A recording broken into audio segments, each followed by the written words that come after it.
jidiri be ha omenala na-etopue anyị akwadone anyị apụtana na chiabana omenala na-etopue anyị amaghị nke nke jidiri be ha omenala na-etopue anyị akwadone anyị apụtana na chiabana ekere mba na ahụ ekere mba na ahụ agbakọ ime ụlọbọ ụmụ okorobịa were tata gbatorube ka ọ na-ero nwata takwa ka nwata takwa ka mgba nara ya ka mgba adụka dị obodo na mba ndị egwu na-adụ tọba n'ụrụ ya gbara egwu na ọgba bụ odobi orugo mgbe ekpeji ha anyị akwadone anyị apụtana dị orube ka ọ na-elo n'ofe ekere mgba na ha ndị ọrakwa bụrụ aja bịa onye kwụọ ya kpọrọ ibe ya n'ụmụ okorobịa ibe m na-ekere mgbe anyị na ha n'ọkwa mmọnwụ ka anyị na-eme igogu na ihe igogu na ihe eme na-eme mmọnwụ mgbe obodo ọzọ jiri bịa ka m were anya ha wee kwuo ka m were ntị ha wee nụọ ka m were ọnụ ha wee kwuo ihe wụkwara anụ ihe mbute eziokwu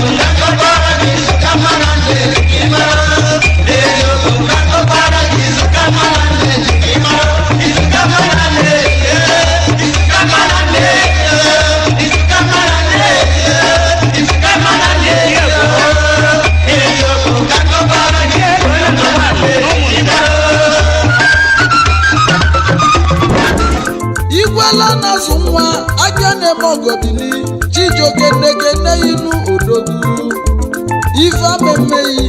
ị ga-adị ka echi adị akọ n'igwe n'elu ụwa ego ihe nwere ọgwụgwụ nụ denigbo osimiri n'onu ọdatata osimiri iji bụrụ isi mmiri ego ihe nwere ọgwụgwụ eze dịka na-akwali izodogwu ezi Igbo na Japan Igwela na-azụ nwa Igwe Kristi ume ezi Igbo na Japan yesa ezi Igbo na Japan Igwe Kristi ume ezi Igbo na Japan Igwela na-azụ nwa ezi Igbo na Japan Ugochi tụnyere idi n'isi Igbo na Japan ekwusi abala na Japan awụsali di m diogolu ezi Igbo na Japan elulu na Japan ọzigelo onye jeche eze ndị Igbo ụfọdụ jụlajụ ụfọdụ jelele mana emesisi n'ọbụla ala na-azụ nwa kwudewa ọgụ kọnụnị ya mmadụ kwudebere gị n'ọgụ ọ kọnụnị so otu ha si kwudebere m na iri ji ya tata ama na nke afọ ya bịa na ya karịrị nke anụ nwere n'afọ igwe na-agụ ahụọ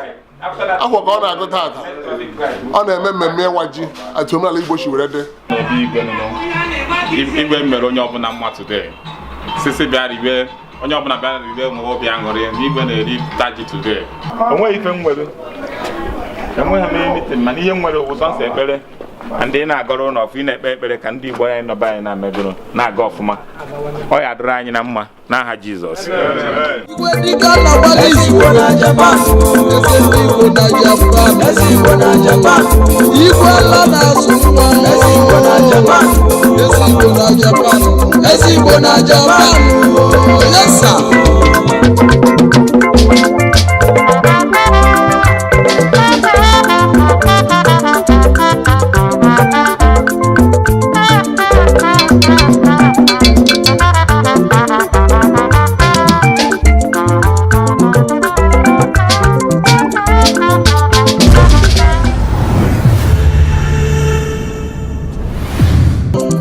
His Royal Majesty